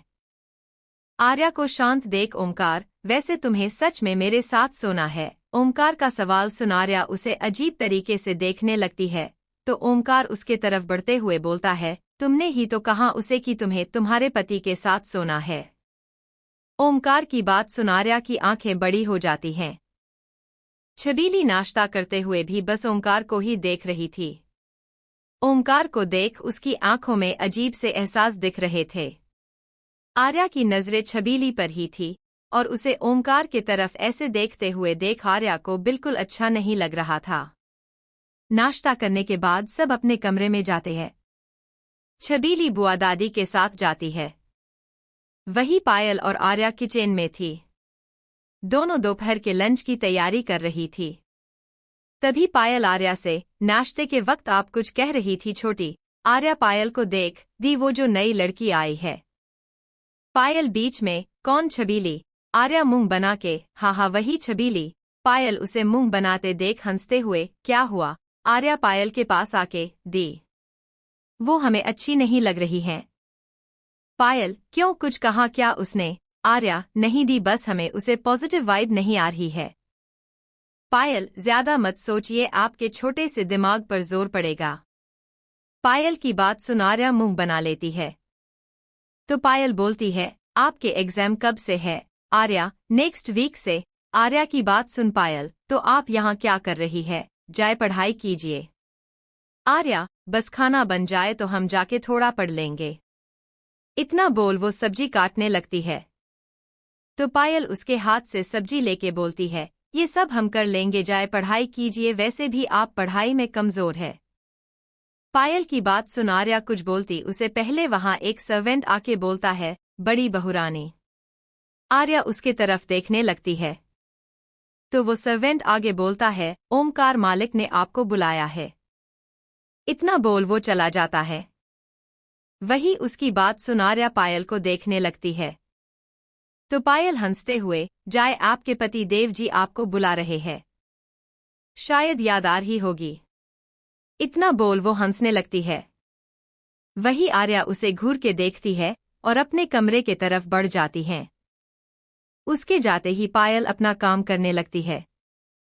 आर्या कमरे में आती है तो ओमकार सोफे पर बैठा हुआ था।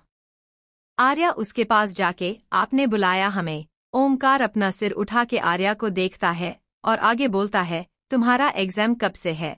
आर्या मन में, आज सब हमारे एग्जाम के बारे में ही क्यों पूछ रहे हैं? उसे ऐसे अपने ख्यालों में गुम देख ओमकार आर्या को आवाज देता है। ओमकार के आवाज से आर्या अपने सोच से बाहर आके, वो नेक्स्ट वीक से। ओमकार उसे घूरते हुए, तो पढ़ाई हो गई तुम्हारी? आर्या हड़बड़ा के, नहीं। मेरा मतलब है थोड़ी बाकी है। आर्या का जवाब सुन ओमकार, तो तुम पढ़ाई करने के जगह नीचे क्या कर रही थी? आर्या, वो खाना। ओमकार, पढ़ाई करो। आर्या, पर दी अकेली कैसे करेंगी काम? ओमकार, आपकी दी को भी कोई जरूरत नहीं है खाना बनाने की, कुक बना देगा। मैं बोल दूंगा, तुम बैठो और पढ़ाई करो। ओमकार की बात मान आर्या अपनी बुक लेके स्टडी टेबल पर बैठ जाती है। उसे बैठा देख ओमकार के चेहरे पर हल्की मुस्कान आ जाती है।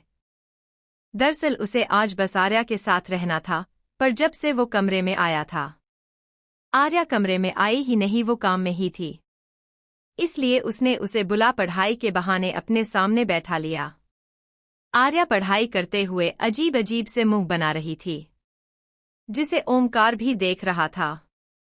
उसे आर्या को ऐसे देख हंसी आ रही थी, पर वो कुछ बोलता उससे पहले कोई डोर नॉक करता है। ओमकार उसे अंदर आने बोलता है।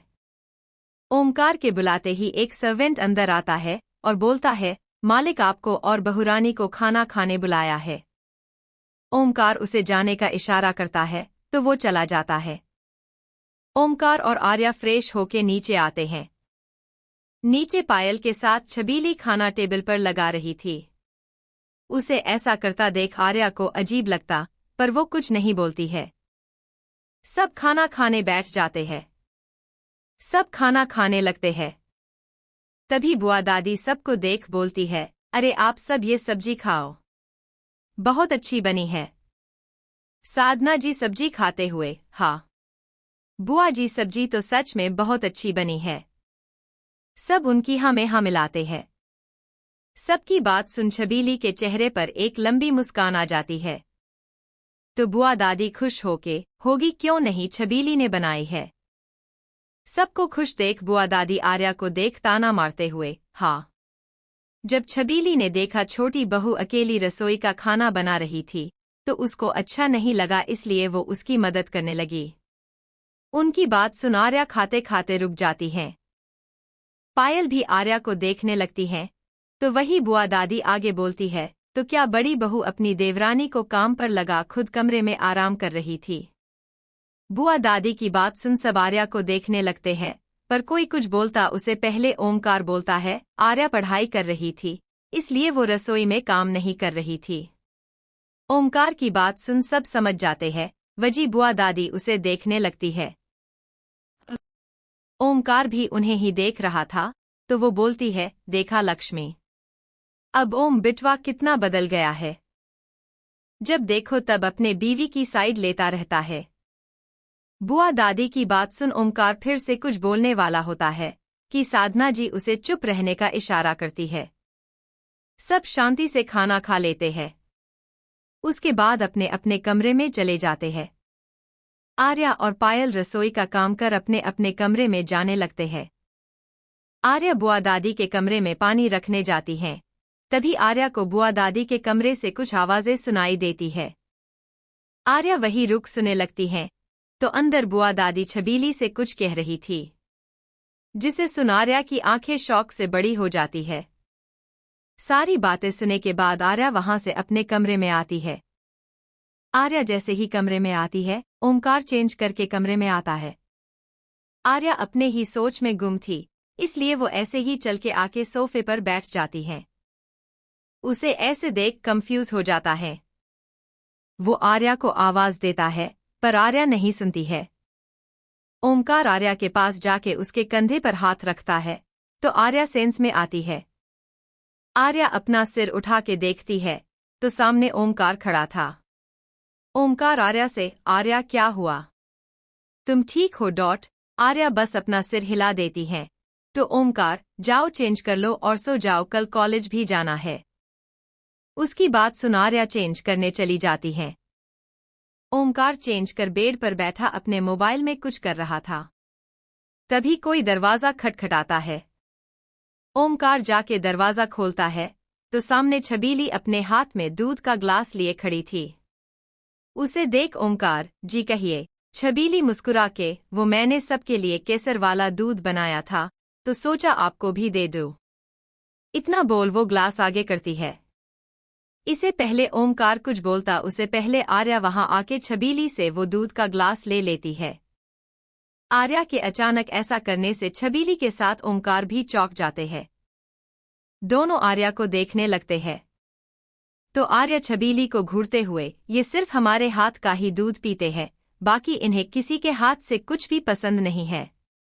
आर्या की बात सुन ओमकार हैरान था तो वही छबीली को आर्या पर गुस्सा आ रहा था, पर उसने खुद को शांत किया और झूठी मुस्कान के साथ बोली, वो बुआ दादी ने कहा था कि ओमकार जी को केसर वाला दूध बहुत पसंद है। तो आर्या उसकी बात बीच में काट के, उन्हें सिर्फ हमारे या सासू माँ के हाथ का ही केसर दूध पसंद है। इतना बोल वो थोड़ी देर रुक आगे बोलती है, उन्हें किसी अजनबी के हाथ से कुछ भी पसंद नहीं है। ये सब आर्या अजनबी पर जोर दे के बोलती है, जिस वजह से छबीली का चेहरा काला पड़ जाता है। वही ओमकार स्थिति को समझने की कोशिश कर रहा था, पर वो कुछ नहीं बोल रहा था। वो बस आर्या को देख रहा था। छबीली को चुप देख आर्या आगे बोलती है, अब आप जा सकती है, हमें हमारे पति के साथ सोना है। इतना बोल वो सीधा छबीली के मुंह पर दरवाजा बंद कर देती है। उसके ऐसा करते ही छबीली को आंखें गुस्से से लाल हो जाती हैं और वो बस उस दरवाजे को घूरने लगती है। वही आर्या की बात सुन ओमकार की आंखें बड़ी हो जाती हैं। दरवाजा बंद कर आर्या ओमकार को घूर के देखने लगती है। ओमकार उसके ऐसे घूरने से थोड़ा सकपका जाता है। आर्या ओमकार को घूरते हुए अपने कमर पर हाथ रख बोलती है, आपको उसके हाथ से दूध पीना है। ओमकार जल्दी से, अरे मैंने क्या किया? आर्या उसे अपनी आंखें छोटी कर घूरते हुए, तो आपने उसे मना क्यों नहीं किया? ये सवाल करते हुए आर्या गुस्से से ओमकार के करीब जाती है, जिसे ओमकार 2 कदम पीछे हो जाता है और हकलाते हुए बोलता, मैं मना करने ही वाला था। ओमकार का जवाब सुन आर्या, तो मना क्यों नहीं किया? ओमकार, अरे मैं मना करता उसे पहले तुम आ गई और तुमने मना कर दिया, इसलिए मैंने कुछ नहीं कहा। उसकी बात सुन आर्या थोड़ी शांत होके, आप सच कह रहे हैं? ओमकार, बिल्कुल सच। ओमकार की बात सुन आर्या शांत हो जाती है। आर्या को शांत देख ओमकार, वैसे तुम्हें सच में मेरे साथ सोना है? ओमकार का सवाल सुन आर्या उसे अजीब तरीके से देखने लगती है, तो ओमकार उसके तरफ बढ़ते हुए बोलता है, तुमने ही तो कहा उसे कि तुम्हें तुम्हारे पति के साथ सोना है।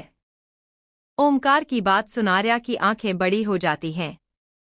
आर्या को शांत देख ओमकार, वैसे तुम्हें सच में मेरे साथ सोना है? ओमकार का सवाल सुन आर्या उसे अजीब तरीके से देखने लगती है, तो ओमकार उसके तरफ बढ़ते हुए बोलता है, तुमने ही तो कहा उसे कि तुम्हें तुम्हारे पति के साथ सोना है।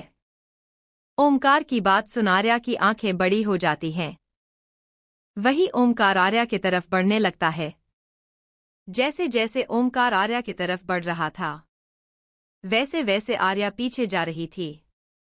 आखिर में आर्या दीवार से लग जाती है। ओमकार आर्या से 2 कदम की दूरी पर खड़ा था। आर्या ओमकार के पीछे देख, अरे आप। आर्या की बात सुन ओमकार अपने पीछे देखने लगता है।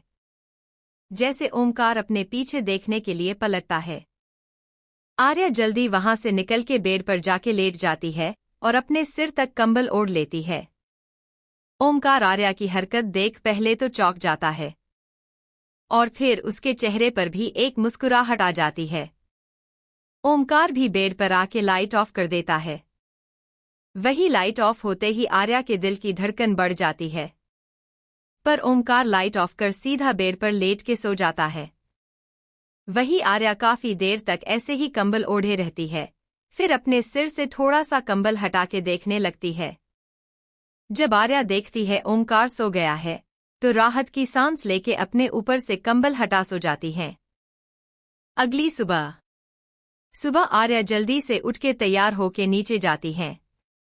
आर्या पहले किचन में आती है तो देखती है छबीली पहले से किचन में कुछ बना रही थी। उसने आज सफेद रंग का सूट पहना हुआ था, जिसमें कढ़ाई की गई थी। छबीली को इतनी सुबह किचन में देख आर्या की भौं तन जाती है। छबीली की पीठ आर्या की तरफ थी। आर्या रूखेपन से, आप इतनी सुबह यहाँ क्या कर रही है? ये बोलते हुए आर्या छबीली के पास आ जाती है।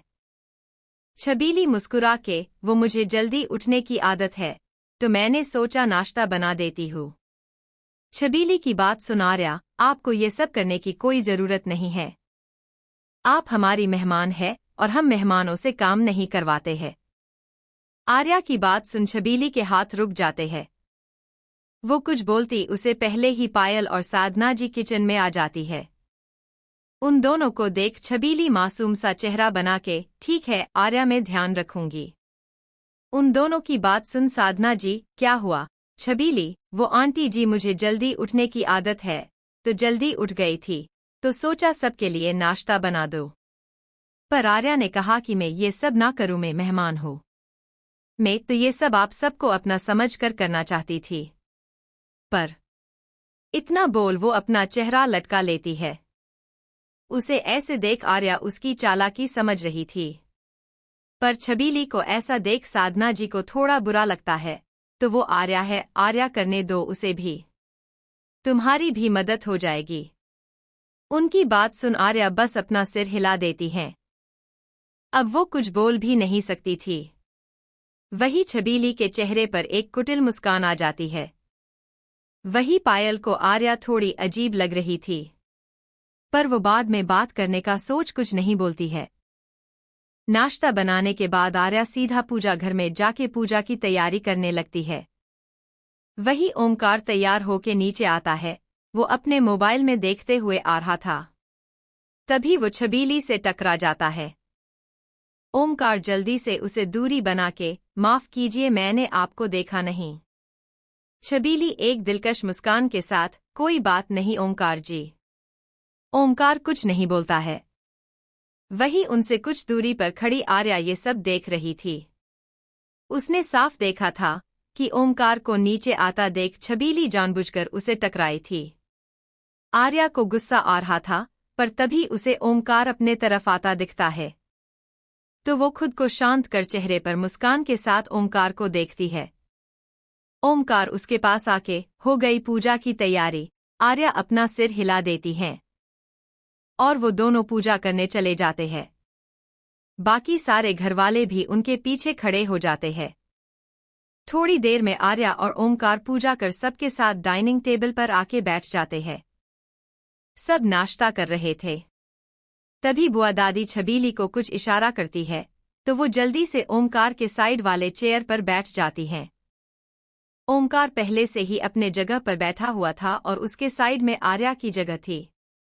आर्या के जगह पर छबीली को बैठा देख ओमकार को अच्छा नहीं लगता है, पर वो कुछ बोलता उसे पहले वहां आर्या और पायल नाश्ता लेके आती है। आर्या जैसे ही छबीली को अपनी जगह पर बैठे हुए देखती है, उसे गुस्सा आता है। आर्या छबीली से, छबीली ये हमारी जगह है। आर्या की बात सुन छबीली के साथ सब उसे देखने लगते हैं। छबीली बुआ दादी को देखने लगती है और अपने जगह से उठने लगती हैं। तभी बुआ दादी थोड़े गुस्से से आर्या को बोलती है, अरे का ये मेरी जगह है लगा रखा है, तो ये जगह क्या अपने मायके से लेके आई है? अब बैठ गई है वो तो बैठने दे, उसे काहे खाने से उठा रही है? एक दिन कहीं और बैठ जाएगी तो कुछ बिगड़ तो न जाएगा। उनकी बात सबको सही लगती है। वही उनकी बात सुन ओमकार को देखने लगती हैं, पर ओमकार भी कुछ नहीं बोलता है, वो बस सामने देख रहा था। आर्या अपना सिर झुका के दूसरे तरफ से साधना जी के साइड वाली चेयर पर बैठ जाती हैं। सब नाश्ता कर रहे थे, वही आर्या को कुछ भी खाने का मन नहीं हो रहा था, तो वो वैसे ही बैठी रहती है। ओमकार बड़े ध्यान से आर्या को देख रहा था। ओमकार मन, मैंने आज तुम्हारी साइड इसलिए नहीं ली आर्या, क्यों? मैं चाहता हूँ जैसे कल रात को तुमने पूरे हक से छबीली को मेरी पत्नी बनके से जवाब दिया था, वैसे ही सबके सामने अपने पत्नी होने का हक जताओ। ओमकार यही सब सोच रहा था। सबके नाश्ता करने के बाद आर्या अपना बैग कमरे से लेके आती है और ओमकार के साथ कॉलेज के लिए निकल जाती हैं। कार में आर्या बड़ी चुप थी। ओमकार, क्या हुआ आज बड़ी चुप हो? आर्या विंडो से बाहर देखते हुए, कुछ नहीं हुआ है। आर्या का जवाब सुन ओमकार भी आगे कुछ नहीं बोलता है। कुछ देर बाद ओमकार कार रोकता है। आर्या कार से उतर बिना ओमकार को देखे बाय बोल आगे बढ़ने लगती हैं, तो ओमकार उसका हाथ पकड़ लेता है। ओमकार के हाथ पकड़ते ही आर्या पीछे पलट के उसे देखने लगती है। ओमकार उसकी आंखों में देखते हुए, तुमने घर पर नाश्ता नहीं किया है, पहले चल के कुछ खा लो। ओमकार की बात सुन आर्या, मैं कॉलेज के कैंटीन में कुछ खा लूंगी। ओमकार उसके करीब आके, पर मुझे तुम्हारे साथ नाश्ता करना है। आर्या उसे देखने लगती है। तो ओमकार उसे अपने साथ लेके कॉलेज के सामने वाले कैफे में लेकर जाता है। आर्या भी उसके साथ चुपचाप जाती है। दोनों एक टेबल पर बैठ थे और उनके सामने 2 कॉफी और सैंडविच रखे हुए थे। ओमकार आर्या से, नाश्ता स्टार्ट करो, नहीं तो तुम कॉलेज के लिए लेट हो जाओगी। ओमकार की बात सुन आर्या अपने हाथ में पहनी घड़ी में टाइम देखती है और जल्दी से एक सैंडविच उठा के खाने लगती है। उसके स्टार्ट करते ही ओमकार भी खाना स्टार्ट कर देता है। कुछ देर में नाश्ता करने के बाद अब आर्या का मूड थोड़ा अच्छा था, तो ओमकार को बाय बोल जल्दी से कॉलेज में चली जाती हैं। उसके जाने के बाद ओमकार भी अपने ऑफिस के लिए निकल जाता है। शाम का वक्त। कॉलेज खत्म होते ही आर्या उर्मी के साथ अपनी क्लास से बाहर निकलती है। उर्मी देखती आर्या अपने में ही गुम है, तो वो बोलती है, आर्या, अपना नाम सुन। आर्या अपनी सोच से बाहर आके उर्मी को देखने लगती है। तो उर्मी उसे सवाल करती है, कुछ हुआ है क्या? उर्मी का सवाल सुन आर्या थोड़ा चौंक जाती है, पर फिर खुद को नॉर्मल कर बोलती है, ऐसा कुछ नहीं है उर्मी, हम ठीक है। उर्मी आर्या को देख, पर आज तू बड़ी खोई खोई थी, क्लास में भी तेरा ध्यान नहीं था।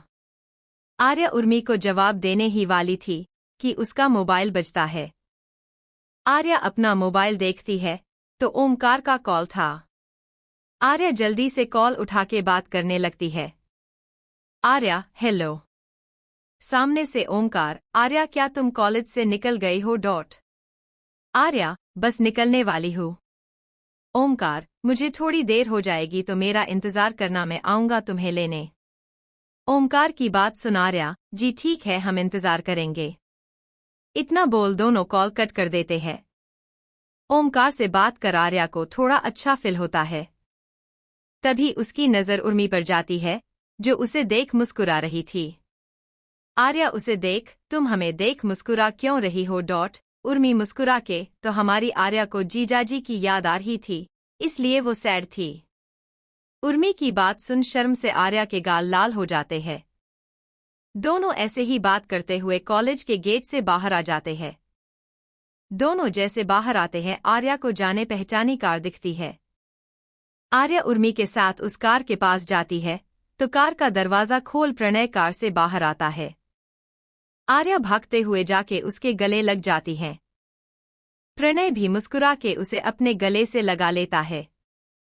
कुछ देर बाद आर्या उसे अलग होके, भाई आप यहाँ? प्रणय मुस्कुरा के, आपकी याद आ रही थी, तो बस आ गए मिलने। उसकी बात सुन आर्या मुस्कुरा देती हैं। वही प्रणय की नजरें आर्या के पीछे खड़ी उर्मी पर जाती है, जो उन दोनों को देख मुस्कुरा रही थी। वही उर्मी की नजर भी प्रणय पर जाती है, तो वो भी उसे ही देखने लगती हैं। दोनों एक दूसरे की आंखों में देख रही थी। तभी आर्या भी प्रणय के नजरों का पीछा करती है, और उन दोनों को ऐसे देख आर्या आवाज करती है, उहु उहु उहु। आर्या की आवाज सुन प्रणय और उर्मी एक दूसरे से जल्दी से अपनी नजरें हटा लेते हैं। वही आर्या प्रणय से, भाई आप यहाँ हमसे मिलने आए हैं या? इतना बोल वो चुप होके उन दोनों को बारी बारी देखती है। तो प्रणय और उर्मी झेप जाते हैं और आर्या हंसने लगती हैं। कुछ देर बात करने के बाद प्रणय, आर्या आपको लेने कोई नहीं आया? आर्या, भाई ओमकार जी बस आते ही होंगे, आप जाए। प्रणय, नहीं, जब तक ओमकार जी नहीं आते मैं यही रुकता हूँ। आर्या उसे समझाते हुए, अरे भाई अभी हमारी कॉल पर बात हुई थी, वो बस आते ही होंगे, आप आराम से जाए, फिर थोड़ा रुके। भाई अगर आपको कोई प्रॉब्लम ना हो तो क्या आप उर्मी को उसके घर छोड़ सकते हैं? आर्या की बात सुन प्रणय की आंखें चमक उठती है। वही उर्मी हड़बड़ा के, नहीं, मैं चली जाऊंगी। आर्या उसके पास आके, वक्त देखा है तुम्हें लेट हो जाएगा और भाई वही जा रहे हैं, तो तुम्हें छोड़ देंगे, चली जाइए। आर्या को बहुत बोलने पर उर्मी प्रणय के साथ चली जाती हैं। उनको साथ में जाता देख आर्या मुस्कुरा देती हैं। कुछ देर में वहां ओमकार की कार आ जाती है। आर्या ओमकार की कार देख मुस्कुरा के उसके पास जाती है। पर आर्या जैसे ही कार के पास पहुंचती है और बैठने के लिए जैसे ही आगे का डोर खोलती है, उसके चेहरे की मुस्कुराहट गायब हो जाती है। आर्या देखती है ओमकार ड्राइविंग सीट पर बैठा है और उसके साथ जहां आर्या बैठती है वहां छबीली बैठी हुई थी। छबीली को अपने जगह देख आर्या को बहुत गुस्सा आता है और वो गुस्से से उसे घूरने लगती है। वही छबीली मुस्कुरा के आर्या से, आर्या आज आप पीछे बैठ जाएगी प्लीज। आर्या ओमकार को देखती है। ओमकार भी आर्या को ही देख रहा था। आर्या की आंखों में गुस्सा देख ओमकार वो छबीली को पीछे के सीट पर घुटन होती है। ओमकार की बात सुन आर्या को बुरा लगता है, पर वो आगे का डोर बंद कर पीछे के सीट का डोर खोल वहां देखती है तो वहां कुछ सामान रखा हुआ था। आर्या सामान थोड़ा सा हटा के पीछे के सीट पर बैठ जाती है। वही छबीली के चेहरे की मुस्कान गहरी हो जाती है। ओमकार कार स्टार्ट कर आगे बढ़ जाता है। ओमकार कार चलाते हुए रिव्यू मिरर में आर्या को देखता है जो विंडो से बाहर देख रही थी। उसका चेहरा देख साफ पता चल रहा था कि वो उदास है। कुछ ही देर में वो घर पहुंच जाते हैं। आर्या बिना किसी का इंतजार किए कार से उतर के सीधा घर के अंदर चली जाती है। ओमकार भी कार से उतर आर्या जाते देख उसके पीछे जाता है। वही छबीली कार से अपना सामान लेके आगे बढ़ जाती है। छबीली सीधा अपने कमरे में आती है और खुश होके, आर्या आज जैसे ओमकार जी के कार में तुम्हारी जगह मैंने ली है, कल उनके जिंदगी में तुम्हारी जगह मैं ही लूंगी। इतना बोल वो मुस्कुरा के अपने बालों की लट घुमाने लगती हैं। आर्या अपने कमरे में आके अपना बैग रख सीधा वॉशरूम में घुस जाती है। ओमकार जो आर्या के पीछे उसके कमरे में आया था वो आर्या को देखने लगता है। तभी उसे वॉशरूम से पानी की आवाज आती है। वो समझ जाता है कि आर्या अंदर है। वो बाहर ही खड़ा होके आर्या का इंतजार करने लगता है। कुछ देर में आर्या वॉशरूम से बाहर आती है। ओमकार उसे देख उसके पास जाके, आर्या मेरी बात सुनो। वो आर्या उसकी बात इग्नोर कर कमरे से बाहर निकल जाती है। ओमकार बस उसे देखता रह जाता है। फिर गहरी सांस लेके वॉशरूम में चला जाता है। आर्या नीचे आके सीधा किचन में जाती है जहां साधना जी पहले से थी। आर्या उनकी मदद करने लगती है। पायल अभी तक ऑफिस से आई नहीं थी। आर्या आज एकदम शांत थी और उसके चेहरे पर कोई एक्सप्रेशन नहीं थे। तभी एक सर्वेंट आगे बोलता है, बड़ी बहुरानी ओमकार मालिक ने चाय लेके आपको बुलाया है। उसकी बात सुन आर्या अपना सिर हिला के चाय बनाने लगती है। वही साधना जी कुछ सोच के मुस्कुरा देती हैं। कुछ ही देर में चाय बना आर्या एक कप में निकाल देती हैं और एक सर्वेंट को देके ओमकार को देने बोलती है। तभी साधना जी आर्या से, अरे बेटा तुम खुद जाके दे आओ। उनकी बात सुन आर्या कुछ नहीं बोलती है। फिर कप लेके अपने रूम के तरफ बढ़ने लगती है। तभी हॉल में बैठी दादी बोलती है, आर्या। उनकी बात सुन आर्या रुककर उन्हें देखने लगती है। तो बुआ दादी बोलती है, जरा एक कप चाय पिला दे। आर्या, जी बुआ दादी बस इन्हें चाय दे आते हैं। आर्या की बात सुन बुआ दादी, अरे ये चाय छबीली को दे दो, वो दे आएगी, तुम पहले मेरी चाय बना दो, मेरा सर फटा जा रहा है। उनकी बात सुन छबीली के चेहरे पर मुस्कान आ जाती है। वही आर्या समझ जाती है कि बुआ दादी क्या करना चाहती है, पर वो इस वक्त ओमकार से नाराज थी, इसलिए वो छबीली को चाय का कप पकड़ा के किचन के तरफ बढ़ जाती हैं। उसे इतने आसानी से अपनी बात मानता देख छबीली और बुआ दादी थोड़ा हैरान हो जाते हैं। पर फिर बुआ दादी छबीली को जाने का इशारा करती है तो छबीली मुस्कुरा के अपनी कमर मटका के ओमकार के रूम के तरफ बढ़ जाती हैं। ओमकार का रूम। ओमकार सोफे पर बैठा हुआ था। तभी उसके कमरे का दरवाजा खुलता है। ओमकार खुश हो जाता है। उसे लगता है कि आर्या आई है, पर जब वो अपने सामने छबीली को देखता है तो उसका चेहरा एक्सप्रेशन लेस हो जाता है। छबीली मुस्कुरा के ओमकार के पास आती है और अपने हाथ में पकड़ी चाय ओमकार के सामने कर बोलती है, ओमकार जी आपकी चाय। ओमकार पहले चाय देखता है, फिर छबीली को और बोलता है, तुम मेरे लिए चाय क्यों लेके आई हो? छबीली चाय का कप टेबल पर रख के, वो आर्या को कुछ काम था तो उसने मुझसे कहा कि मैं आपको चाय दे के आऊं। ओमकार छबीली को ध्यान से देखता है। वो समझ जाता है कि छबीली झूठ बोल रही है, क्योंकि आर्या ने खुद कल छबीली के हाथ से उसे दूध पीने नहीं दिया तो आज उसके हाथों चाय भेजवाएगी। छबीली अभी मुस्कुरा रही थी, पर ओमकार को गुस्सा आ रहा था, क्योंकि छबीली के वजह से आर्या उसे नाराज हो गई है। ओमकार गुस्से से छबीली से, मेरे कमरे से बाहर जाओ। ओमकार की गुस्से से भरी आवाज सुन छबीली थोड़ी घबरा जाती है। वही वो छबीली पर गुस्सा नहीं करना चाहता था, पर उसकी हरकतें याद कर उसका गुस्सा छबीली पर निकल गया। ओमकार देखता है छबीली अभी वही खड़ी है, तो वो अपनी तीखी नजरों से उसे घूरता है। तो छबीली घबराकर जल्दी से कमरे से बाहर चली जाती है। वही ओमकार अपना सिर पकड़ के सोफे पर बैठ जाता है। रात का वक्त। सब डिनर करने के लिए डाइनिंग टेबल पर बैठे हुए थे। तभी बुआ दादी और छबीली साथ में आती है।